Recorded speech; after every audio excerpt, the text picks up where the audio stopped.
Hi folks, how you doing? Russell True Results 303.com. Check out the website, link in the description box. Social media, related videos coming at you today. Once again, Church Journal number 2. Of course, we start with Sunday and then we go to Saturday. Today is Saturday. I wasn't able to make it to church. We'll get into that later. So, Sunday, this is going to be June 7th, 2015. Like I said, I don't have any of the readings. You can always check the readings. You can go back and look at them. They'll let you know. But for us, it was, we were talking about how the Catholic Church talks about the real presence of Jesus being in the Eucharist, the body and blood of Christ. It is just bread, it is just wine, but once the priest actually consecrates it, we believe that it is the true presence or the true body and blood of Jesus, and we are consuming it just like in the Old Testament when, the first Passover, they actually had to slaughter the lamb, eat the lamb, and sprinkle the blood and everything like that. So, and once again, we talk about this is a daily thing. That's why the Catholic Church has daily Mass. And same thing with the Our Father, right? Our Father who art in heaven, hallowed be thy name. Thy kingdom come, thy will be done on earth as it is in heaven. Give us this day our daily bread and forgive us our trespasses. So it is a daily thing. That's why the church has daily Mass. It is supposed to be a daily thing. It says it right in the prayer. Give us this day our daily bread. So once again, if you can make it, if you have the opportunity, try and do that. And it's the same thing with the Old Covenant. They just celebrate as a Passover, but with the New Covenant, Jesus said, do this in remembrance of me. So June 8th, 2015. What I picked up from it says, Christ suffered on the cross. We must suffer. He said, pick up your cross and follow me. So once again, I'm going to do a video on not watering down the gospel, but it's the same thing. Jesus asks for everything. He says, you must follow me completely. It's like they say, if you can't let God control your finances, what does he have control of? If you can't let God control your bedroom, what does he have control of? If you don't let God control, pick a topic, what does he really have control of? That's what it's truly about. And then once again, it's about suffering. The Catholic Church, we see suffering as something great, something that I heard a quote from Pope John Paul II where he said, someone asked him to heal him and touch him, and he's like, I'll do it. But you got to realize we're suffering for a greater good here, right? So, he still did it, but he was saying that we have to make sure that we don't fight the suffering. We need to actually embrace it, right? And share it, because a lot of people are going through a lot of these same issues. And if you're not able to get out of your comfort zone and share these things with somebody, how can we help them, right? We can help people by just talking to them and being able to share our story with them. And then, of course, with this suffering is a way of purification. There are consequences. So once again, something bad happens, we must suffer in our life, and it's just a consequence of life. It's going to happen. That's just the way it is. June 9th, 2015. This was if you only knew how much God, mothers, and the saints love us. Unfortunately, with the way life is, broken homes and everything like that, we don't feel love. Or unfortunately, we get into a relationship and we love somebody and we don't get that love back. Right? We don't get that love back. Check out, I just made a video. I don't know if it's out yet. Can men and women really be friends? That's going to touch on this topic as well.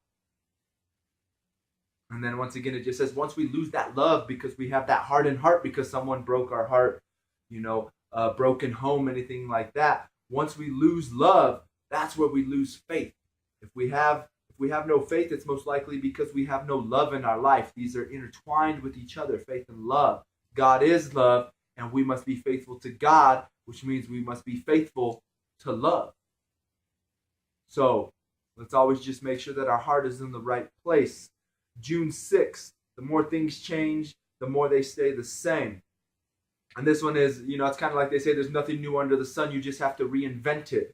And he used something else, but our priest used it as, like back in the day, there was Or like right now, if you go camping, there's a cooler. You're cooling your food. We have a refrigerator at home. We're cooling our food. It's not really anything different. Yeah, it's somewhat more convenient. This is kind of the same today with technology, right? They're coming out with 2 or 3 different phones every year and a half. What's the difference? The S6 just came out.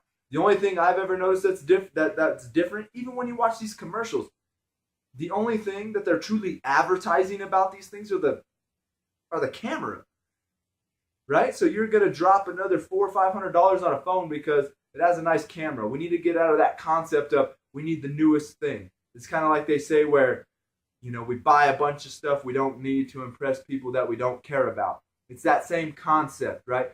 We're only buying a phone because the S6, it has a nicer camera and you don't have to plug it in to charge it.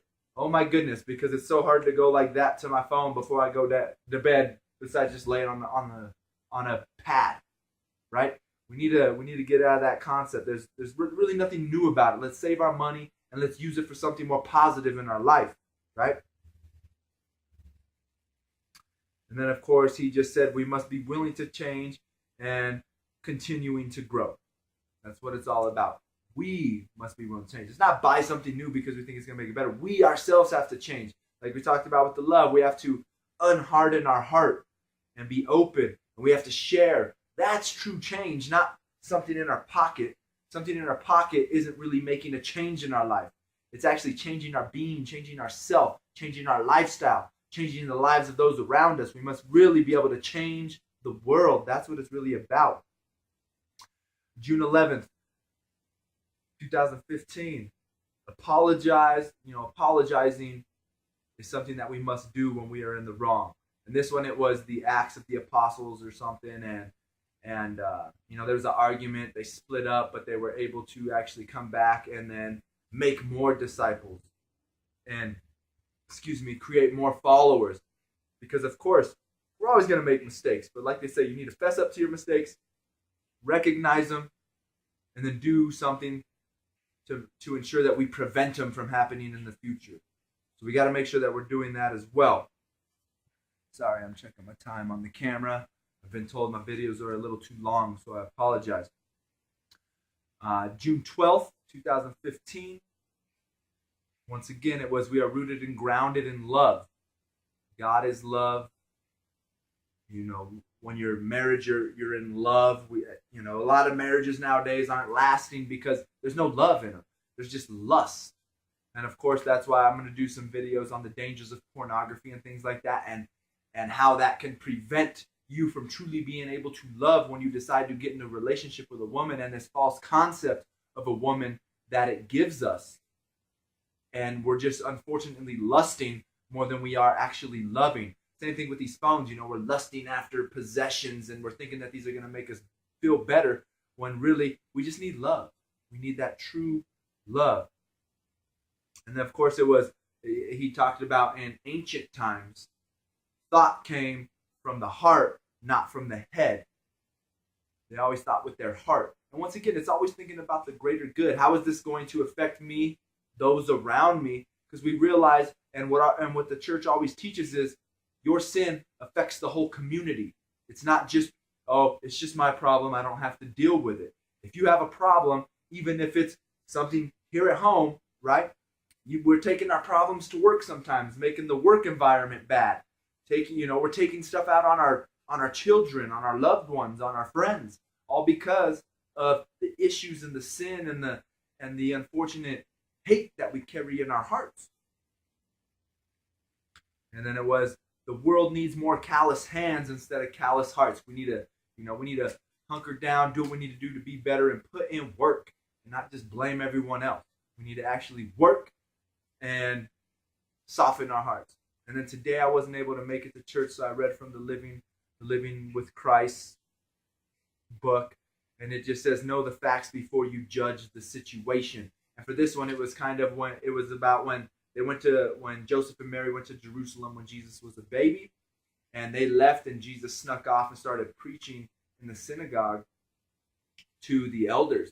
And even though they were worried, it said even though they were worried, Jesus didn't think about their feelings, but because he was called to a greater cause.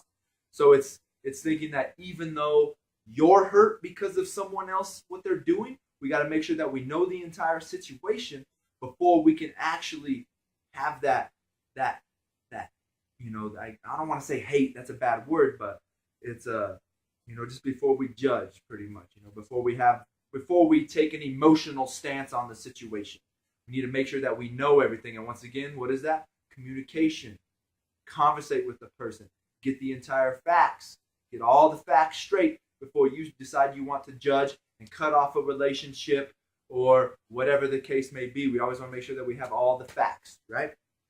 All right, folks. So once again, I hope these are helping. Like I said, get your church journal going, right? Let's take notes, one or two sentences on the day. Even on the readings, even if you're doing your own Bible readings, write down one or two little verses and kind of make your own little journal about it, so we can understand what God's trying to tell us. And of course, if you can do it at church, that's even better, because now we're getting another perspective from a teacher at the church, an elder, someone that has really dove into these things and understands it. And once again, this is for all Christians, okay? Not just Catholics. This is going to help all of us, because we still are a family, even though we are different denominations and things like that. We still need to come together and band together as brothers and sisters in Christ, all right? So once again, thank you for watching. Subscribe to the channel, share and like these videos.